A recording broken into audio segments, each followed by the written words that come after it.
Bismillahirrahmanirrahim. Assalamualaikum warahmatullahi wabarakatuh. Pada video kali ini kita akan belajar tentang proses yang terjadi di dalam organ reproduksi laki-laki dan perempuan. Kita bahas terlebih dahulu proses yang terjadi pada organ reproduksi laki-laki.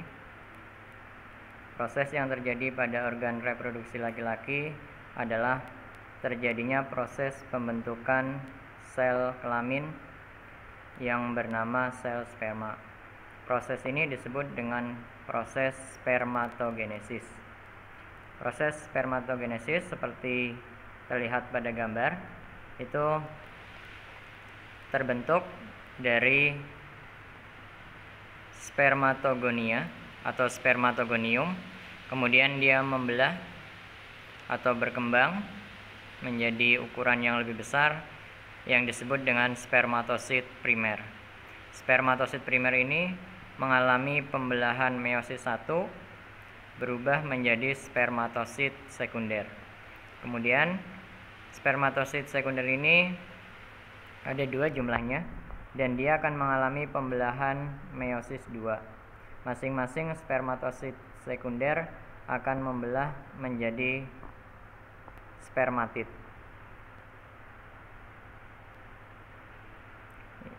Terbentuk 4 spermatid, kemudian dari spermatid tersebut masing-masing berkembang menjadi spermatozoa atau sel sperma.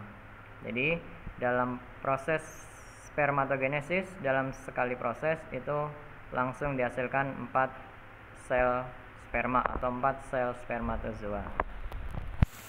Kemudian bagaimana proses yang terjadi pada organ reproduksi perempuan?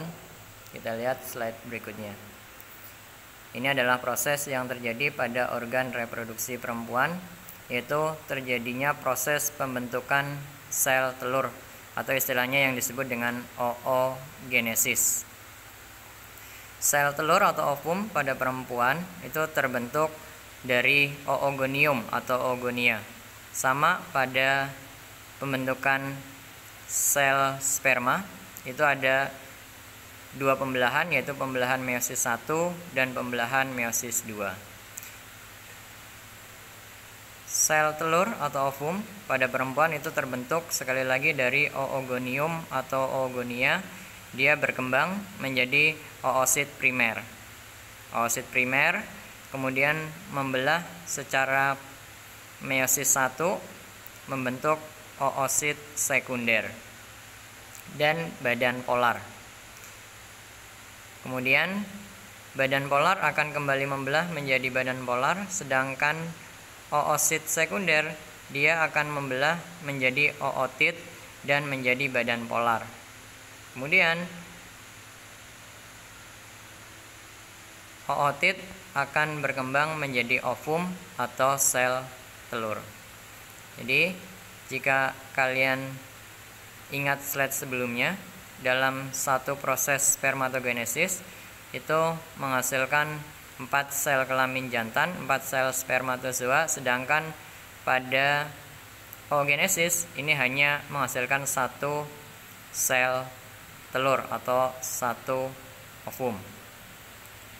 Itu salah satu perbedaan antara spermatogenesis dengan oogenesis. Jadi sekali lagi kalian pelajari proses yang terjadi baik pada spermatogenesis maupun pada oogenesis. Dan ingat-ingat juga perbedaan antara spermatogenesis dan oogenesis. Terima kasih. Wassalamualaikum warahmatullahi wabarakatuh.